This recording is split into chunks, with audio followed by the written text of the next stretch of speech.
There was once a prison no one escaped. Its walls were not made of stone, its bars were not forged of iron. It was darker than night, colder than winter, and heavier than chains. It was built from regret. In the deepest cell sat a prisoner named Eli. He had been there so long he no longer remembered when he arrived. The door was thick, the air was still, the silence screamed louder than any crowd. On the walls of his cell were carved words: failure, unforgivable, too late. God could never love someone like you.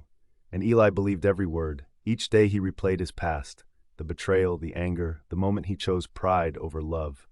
He told himself this prison was justice, that he deserved the darkness. But what Eli did not know was that the prison had no lock. One night when the darkness felt heavier than usual, a voice broke the silence. Not loud, not thunderous, but steady.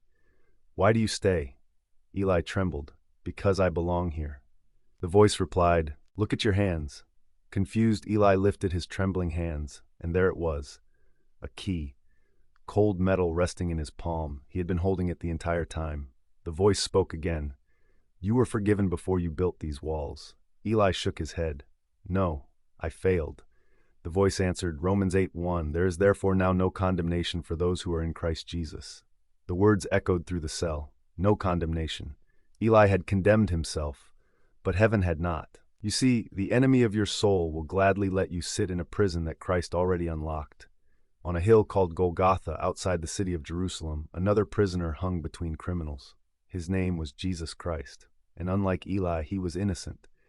The cross was not nails through flesh. It was the sound of a key being forged. The moment he declared, "It is finished," the lock on every self-made prison shattered.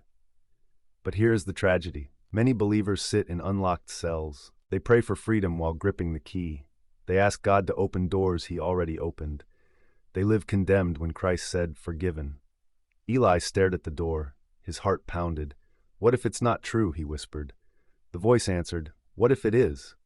Faith is not the absence of fear. It is turning the key while your hands are shaking, slowly, painfully. Eli stood. He walked to the door. For years he had faced that door with shame. Now he faced it with trembling hope. He lifted the key. The metal slid into place, and with a sound softer than a whisper, the door opened. Light flooded the darkness. Not harsh, not accusing, warm. Outside the cell stood no guard, no judge, no accuser, only open space, only freedom, only grace.